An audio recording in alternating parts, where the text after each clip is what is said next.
Šodien ciemos atbrauc Pežuks ar sekojošu problēmu. Aizdomas, kā bojāts ģenerators, cilvēciņām pazuda radio, pēc tam pazuda gaismas, pēc tam arī mašīna vairs nevarēja iedarbināt tipiskas ģeneratora problēmas pazīmes. Ātri izskriesim cauri, ko vajadzētu pārbaudīt pirms mainam šo te brīnumu. Tur apakšā ģeneratoru pirms mainam pāris vieglas pārbaudītas, nekas īpaši tāds, būs ātrs video, bet cerams, ka ļoti noderīgs. Davai, sākam! Tātad pirmais, ko mēs pārbaudām, vai pie darbojošas dzinēja patiešām mums nav voltāža un apstiprinās klienta sūdzības. Tātad redzams, jā, dzinējs strādā un mums ir tikai 12 volti uz akumulātoru. Nu tad ko? Principā klienta sūdzības ir apstiprināts, ģenerators nestrādā. Sāksim taisīt pamazām testus. Tātad pirmais tests, ko mēs pārbaudīsim ar šādiem te krokodiliem, tautā saucamajiem, mēs pārbaudīsim, vai ir labs gan sazemējums, gan pluss, kas pienāk uz ģeneratoru. Doma kāda? Protams, šis ne visām mašīnām derēs, jo citām mašīnām tas ģenerators tur ir ievietots vietā, kur jums saule neiespīd, ja, un jūs reāli nevarat piekļūt klāt, bet šajā gadījumā ģenerators ir pieejams, un mēs darīsim attiecīgi ko?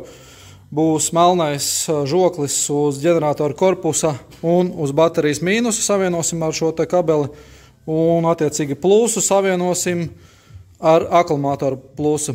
Tādā veidā, ja ģenerators projām nelādē tukšgaitā, mēs esam noskaidrojuši, ka mūsu dzinēja, teiksim tā, sazemējuma kabelis ar šasiju ir labā stāvoklī, kā arī kabelis, kas nāk no akumulātora plusa līdz ģeneratoram, arī ir labā stāvoklī. Dzinējiem, kuriem grūti piekļūt pie ģeneratora, mēs taisīsim voltāžas, kā viņš nu bija saucās, voltāžas krituma testu, jā, bet tas jau ir cits stāsts un cits video, par to pagaidām nerunāsim. Labi, ko maucam, pārbaudam. Izskatās, tad tas aptuveni šādi savienots jau, tad jā, melnais uz mīnusu, un tā nevar īsti redzēt, jāieslēdz gaisma. Tā, un uz korpusu, un attiecīgi ģeneratora plus, uz baterijas plus. Galvenais šeit nesačakarējamies, jo, ja sačakarēsieties, principā būs pizdā mašīnai. Vai arī kabeļiem pizdā. Kaut kam būs pizdā, jā, bet vienkārši būtu vēlams jums nesačakarēties. Šajā gadījumā plus ar mīnus vietām nejaucam, nav tas veselīgi ne mašīnai, ne jūsu aprīkojumam, jā. To galvenais atceramies. Un arī drošība pirmajā vietā, jā. Skatāmies, lai neietinās šitas te celiņas siksnā iekšā. Tā, mašīnīte tagad rūc, kā redzams, voltāžai tas nedeva absolūti neko. Līdz ar ko mēs varam atmest dzinēja sazemējuma problēmas un pluskabeļu problēmas. Labi, ejam tālāk. Tad tālāk to mēs tikko pārbaudījām kabelīšus. Mums paliek viena lieta pārbaudīt, kas ir ģeneratora ierosme. Šajā gadījumā diezgan viegli pārbaudīt. Cik es paskatījos, šis nav gudrais ģenerators, viņš ar Lina busu nevadās, tas ir jaunākiem modeļiem. Šajā gadījumā ģenerators vadās no dzinēja vadības bloka ar PVM signālu, un tad attiecīgi pieslēdzot multimetru. Principā es labāk to būtu pārbaudīt osciloskopu, bet tā kā man osciloskops nav, tad to pārbaudīsim ar multimetru. Nu, un tad principā jums parādīšu, kā tas notiek. Tā, neliels zinātniskais brīdis, patēloši tik briesmīgi gudrs es esmu, nu labi, karoči, jā, joks pie malas, tad principā ātri izstāstīšu, kā strādā šī te ģeneratora vadība. Tad mums nāk dzinēja ECU, tas ir vadības bloks, un viens vadiņš tievs, kas nāk mums uz ģeņu. Tad principā visa šī vadība arī ir tāda ir. šis te vadības bloks tad atkarībā no voltāžas elektrosistēmas noslodzes un bla bla bla, karoči, jā, viņš viņu kontrolē ar PWM signāls. PWM signāls, kas mums ir angliski, kā tur bija pulse width modulated signāli vai kaut kā tā. Labi, ar šo mēs tad esam skaidri, ja? Viens vadiņš, nekas īpašs. Tā, tālāk. Tad pats PWM signāls, kas mums ir PWM, ja? Tur ir grafiks, šeit mums ir laiks, un šeit mums ir voltāža augšējā līnijā 12 volti, apakšējā 0. Un tad mums kā šis te PWM signāls izskatās, tas izskatās kā kvadrāta veida vilnis, kurš tiek ieslēgts, kā grūti pastāstīt, kurš tiek periodiski ieslēgts, ja? Un tad tas grafiks izskatās aptuveni šādi. Hop, hop, hop, hop, hop. Šeit es aptuveni uzzīmēju 50% PWM signāls. 50%, ja? Bet viņš var mainīties gan no 80, teiksim tā, gan praktiski uz 0.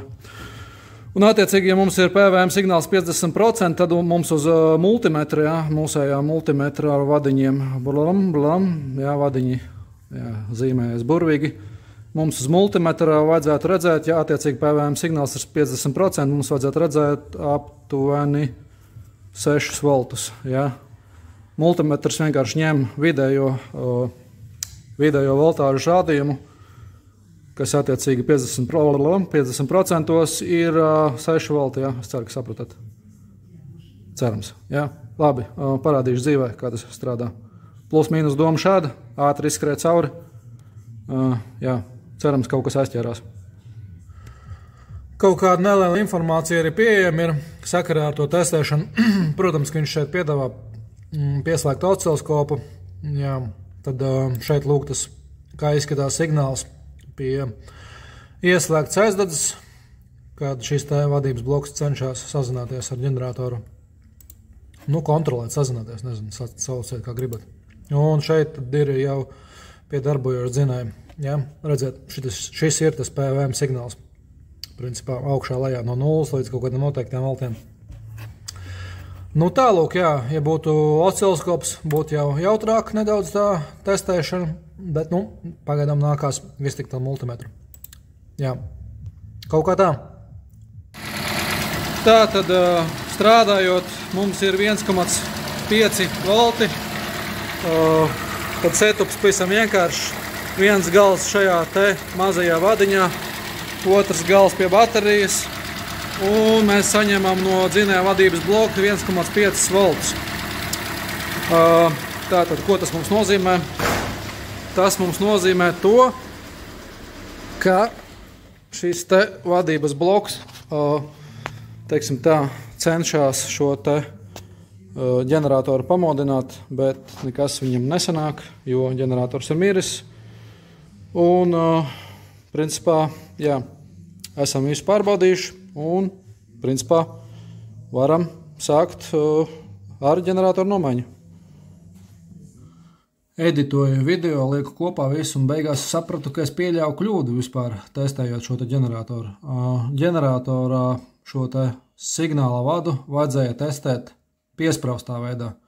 Ko es izdarīju? Es viņu testēju atspraust. Tā kā tas ir nepareizi, neņemiet piemēru. Bet, nu, viss sagāja, ja? Karoča. Paveicās. Tālūk, nu, ģenerators ir samainīts, kā redzam, 14,4, 14,5. Akumulātoru pirms tam es, protams, uzlādēju, tur viss kārtībā. Nu, vienkārši, lai ģeneratoram uzreiz liela slodze nav pilnībā akumulātors uzlādēts. Ģeneratoriņš vietā, vēl jāsaliek paspārnes un mašīnīte gatava, zajebīs čotka. Aizmirs jums pastāstīt par tiem PWM signāliem.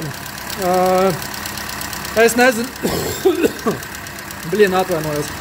Es nezinu, kāds viņam algoritms ir no vadības bloka līdz šim te ģeneratoram.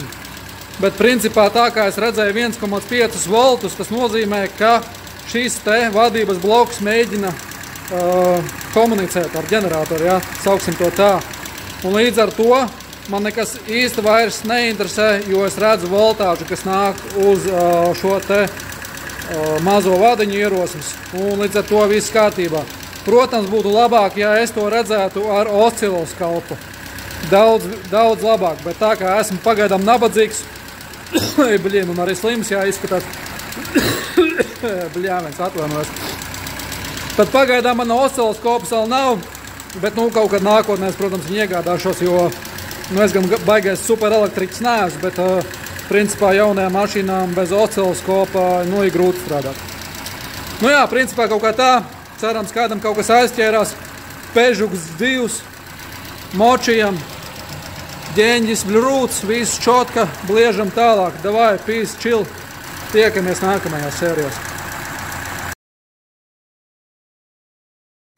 Jēzus Marija, blin. Te viens kakinators ir bijis. Ahujets. Krasavčiks, ko lai saku. Ahuēni uztaisīts. Jo tālāk, jo labāk. Mākslinieks, es teiktu. Šedevrs, pilnīgi šedevrs. Kā uztaisīt auto no sūdiem un cerībām? Reāls piemērs jums. Vēl saka, ka cilvēki nav apveltīti ar izdomu.